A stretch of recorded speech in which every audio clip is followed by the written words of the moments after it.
Hello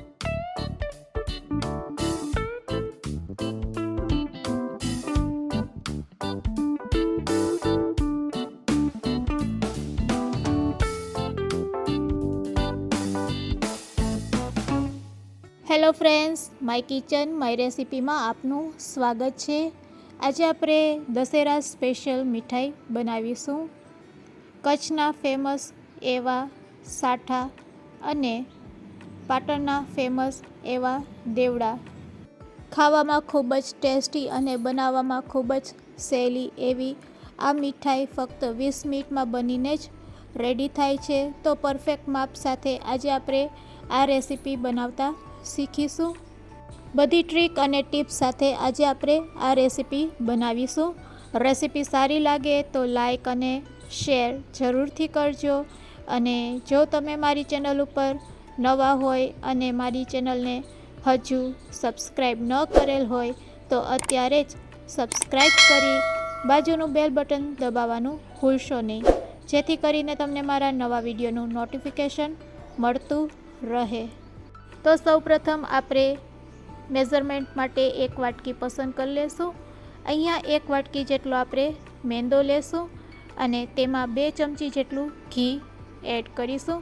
તો અહીંયા આપણે ઘી આ ટાઈપનું કઠણ ઘી હોય તે જ પસંદ કરશું। 2 ચમચી જેટલું ઘી એડ કરી હવે આપણે તેમાં બેકિંગ સોડા એડ કરશું, એટલે કે ખાવાની સોડા। તો અહીંયા 1 પિંચ કરતાં થોડીક વધારે આપણે બેકિંગ સોડા લઈ લેશું। હવે બધી વસ્તુને પહેલાં સારી રીતે આ રીતે મિક્સ કરી લેશું હાથેથી, એટલે લોટમાં સરસ મોણ પણ લાગી જાય। તો અહીંયા આપણે હાથેથી આ રીતે પહેલાં સારી રીતે લોટમાં મોણ આપી દેશું। આપણું મોણ છે એ પરફેક્ટ છે કે નહીં તે આપણે આ રીતે હાથેથી જ્યારે મિક્સ કરી લેશું અને હાથમાં થોડોક લોટ લેશું અને જો આ રીતે મુઠ્ઠીમાં લોટ બંધાય તો તમારે સમજવાનું કે આપણો મોણ છે એ એકદમ પરફેક્ટ છે। તો આપણે લોટમાં સારું એવું મોણ લાગી ગયું છે। હવે આપણે લોટ બાંધી લેશું। તો તેના માટે આપણે એક વાટકીમાં પાણી લેશું અને થોડું થોડું પાણી તેમાં એડ કરતા જઈશું અને લોટ બાંધી લેશું। અહીંયા આપણે ના તો ભાખરી જેવો ના તો રોટલી જેવો એવો લોટ બાંધવાનો છે। તો ખૂબ જ ઓછા પાણીમાં આપણો લોટ બંધાઈને રેડી થઈ જશે। તો અહીંયા આપણે વાટકીમાંથી થોડું થોડું પાણી લઈ અને આ રીતે લોટને બાંધી લેશું। તો અડધી વાટકી જેટલું જ પાણી આપણે આ લોટ બાંધવા માટે જરૂર પડેલ છે, તમે જોઈ શકો છો। તો હવે આ લોટને આપણે થોડીક વાર માટે રેસ્ટ આપીશું। તો લોટ આપણો સરસ બંધાઈ ગયો છે। હવે તેને આપણે ઢાંકી દેશું અને તેને 10 મિનિટ માટે રેસ્ટ આપીશું। 10 મિનિટ રેસ્ટ આપવાથી લોટ છે એ એકદમ સરસ રેડી થાય છે। તો હવે 10 મિનિટ થઈ ગઈ છે। લોટને આપણે ચેક કરી લેશું। લોટ છે એ સહેજ ફૂલી પણ ગયો છે। હવે તેને આપણે હાથેથી મસરી લેશું। તો આ રીતે પહેલાં તેને હાથેથી સારો એવો 1 મિનિટ માટે મસરી લેશું। તો લોટને મસરવાથી લોટ છે એ એકદમ સરસ તૈયાર થાય છે। તો લોટને સારો એવો સોફ્ટ બનાવવા માટે તમે પાટલાનો પણ ઉપયોગ કરી શકો છો। હાથેથી આ રીતે 1-8 મિનિટ માટે તેને આ રીતે મસળશો એટલે લોટ આપણો સરસ સોફ્ટ રેડી થઈ જશે। તો અહીંયા આપણો લોટ સરસ સોફ્ટ થઈ ગયો છે। રેડી કરેલા લોટમાંથી હવે આપણે સાટા બનાવી લેશું। તો પૂરી જેટલો લુવો લઈ અને બંને હાથેથી આ રીતે પ્રેસ કરશું લોટને, અને આ રીતે પ્રેસ કરવાથી સાટા છે તે ફાટશે પણ નહીં અને આ રીતે આંગળીથી તેને વચ્ચે શેપ આપી દેશું। તો આ રીતે તમે મિની સાઇઝના સાટા બનાવી શકો છો। બંને હાથેથી લુવાને સરસ પ્રેસ કરી લેશું અને પછી આંગળીથી આ રીતે વચ્ચે પ્રેસ કરી દેશું, એટલે સાટા છે એ તળતી વખતે બમણા તો થશે પણ ફૂલશે નહીં। સાટા છે એ તળતી વખતે ફાટે નહીં અને ફૂલે નહીં, બમણા થવા જોઈએ પણ ફાટે નહીં અને ફૂલે નહીં એ વાતનું ખાસ ધ્યાન રાખવાનું હોય। તેના માટે આપણે હથેળીની વચ્ચે આ રીતે લોટને સરસ પ્રેસ કરી અને પછી સરસ શેપ આપવાનો। તો આ હતી એક રીત। હવે હું તમને બીજી રીત બતાવું છું। આ રીતે તમે મિની સાટા બનાવી શકો છો. હવે આપણે બીજી રીત પણ શીખી લઈએ. તો બીજી રીત છે, રેડી કરેલા લોટમાંથી 2 ભાગ કરી લેશું અને બંને ભાગને આ રીતે એકદમ મોટી રોટલીની જેમ વણી લેશું. બંને રોટલીને આ રીતે મોટી સાઇઝમાં વણ્યા પછી હવે તેના ઉપર આપણે ઘી અથવા તો તેલ લગાડી લેશું. તો અહીંયા આપણી રોટલી વણાઈ ગઈ છે. તેના ઉપર આપણે આ રીતે તેલ કા ઘી લગાડી લેશું અને પછી વણેલી બીજી રોટલીને તેના ઉપર આપણે સેટ કરી દેશું. આ રીતે સેટ કર્યા પછી બંને પર સરસ ચોંટી જાય તેના માટે આપણે આ રીતે થોડુંક વેલણ ચલાવી લેશું અને પછી બસ તેનો આપણે રોલ વાળી લેશું. તો આ રીતે રોલ વાળ્યા પછી હવે તેને આપણે ચાકુની મદદથી કટ કરી લેશું. તો રોલ આપણો સરસ રેડી છે. હવે તેને આપણે ચાકુની મદદથી આ રીતે કટ કરી અને તેના લુવા રેડી કરી લેશું. તો આ રીતે મીડિયમ સાઇઝના આપણે લુવા રેડી કરી અને તેમાંથી આપણે સાટાનો શેપ આપીશું.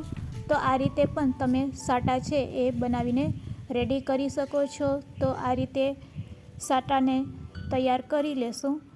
તો તમારે જે રીતથી સાટા બનાવવા હોય તે રીતથી તમે આ સાટા બનાવી શકો છો. ફક્ત સાટા તળતી વખતે ફૂલે નહીં અને ફાટે નહીં તે વાતનું ધ્યાન રાખવાનું હોય છે. તો આપણે બધા લોટમાંથી આ રીતે લુવા બનાવી અને સાટા રેડી કરી લેશું. તો અહીંયા આપણા બધા સાટા રેડી છે. હવે આપણે તેને આ રીતે હથેળીથી થોડુંક પ્રેસ કરી લેશું. તો તમે તેની સાઇઝ જોઈ શકો છો. તો આટલા લોટમાંથી 10 સાટા બનીને રેડી થાય છે. હવે ગેસની ફ્લેમ ચાલુ કરી અને આપણે ઘીને ગરમ કરી લેશું. અહીંયા તમે ઘી અથવા તો તેલનો ઉપયોગ કરી શકો છો. પણ તળતી વખતે એક વસ્તુ ખાસ ધ્યાન રાખવાનું કે આપણું ઘી ગરમ થઈ જાય એટલે ગેસની ફ્લેમને એકદમ લો રાખશું અને લો ફ્લેમ ઉપર જ આપણે સાટાને તળીશું. તો અત્યારે તમે સાટાનો કલર જોઈ શકો છો, એકદમ વ્હાઈટ છે. તેને તળાતા 10થી 12 મિનિટ લાગે છે. લો ફ્લેમ ઉપર તેને તળશું તો અંદર પણ તે સરસ તળાઈને રેડી થશે. જેમ જેમ તે તળાતા જશે તેમ તેમ તેનો કલર થોડોક ચેન્જ થતો જશે. તો અત્યારે 7 મિનિટ થઈ છે. તો તમે જોઈ શકો છો સેજ સાટાનો કલર ચેન્જ થયો છે. હજી 5 મિનિટ માટે આપણે તેને ઘીમાં તળી લેશું. જેમ જેમ તે તળાતા જશે તેમ તેમ તેનો કલર છે એ ચેન્જ થતો જશે.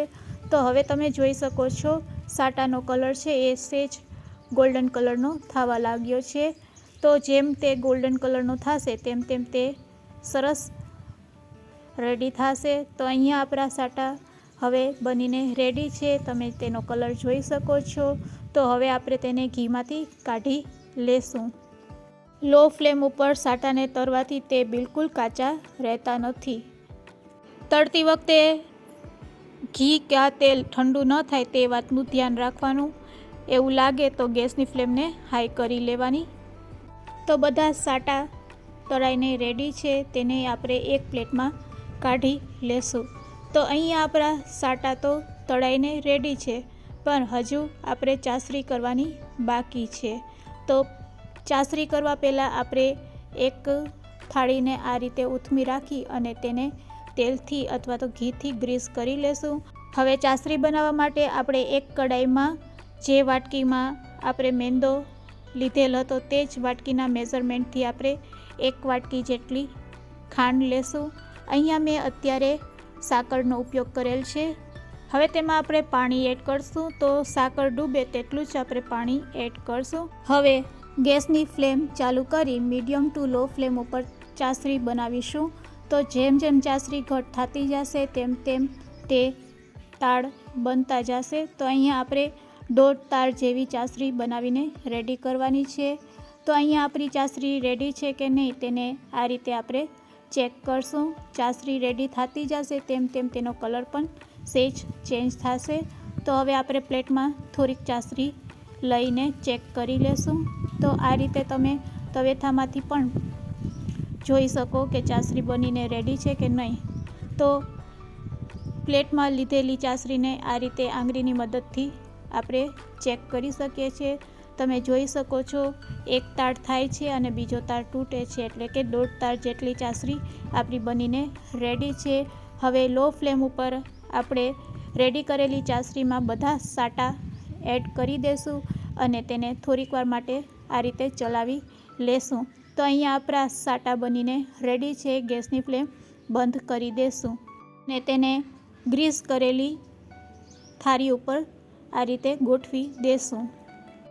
તો અહીંયા આપણા બધા સાટા રેડી છે. તમે જોઈ શકો છો. તેને પિસ્તાની કતરનથી ગાર્નિશ કરીશું. તો રેડી છે દશેરાની સ્પેશિયલ મીઠાઈ. તમે પણ એકવાર જરૂરથી ટ્રાય કરજો અને આજની આ રેસીપી તમને કેવી લાગી તે પણ મને કમેન્ટ્સમાં જરૂરથી કહેજો. તો હવે તેને આપણે એક પ્લેટમાં લઈ લેશું. તો અહીંયા આપણા સાઠા છે એ 15 મિનિટ પછી સરસ ઠંડા થઈ ગયા છે. તેને આપણે પ્લેટમાં લઈ લેશું. તો જોતાં જ ખાવાનું મન થાય તેવા સાટા બનીને રેડી છે.